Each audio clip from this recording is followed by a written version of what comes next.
Okay, இங்க என்ன நடக்குதுன்னு எனக்கு தெரியாது. ஆனா என் ஃப்ரெண்ட்ஸை நீ தாக்குறது எனக்கு சுத்தமா பிடிக்கல.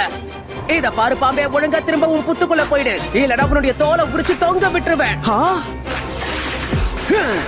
நீ என்ன பண்றங்கறத நானும் பாக்குறேன். வேண்டாம் நருட்டோ, ஜாக்கிரதை. சாஸ்கே வர உதவ முடியாது, எல்லாத்தையும் நான் தான் பாத்துக்கணும். Summoning Jutsu.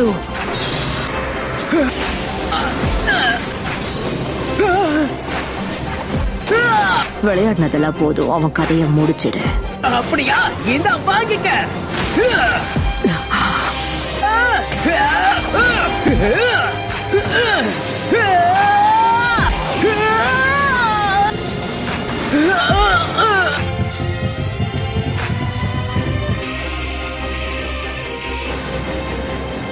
என்னாச்சு சாஸ்கே? உனக்கு ஏதாவது அடிபட்டிருக்கா? நீ ஒரு பெரிய பயந்தாங்கோலி.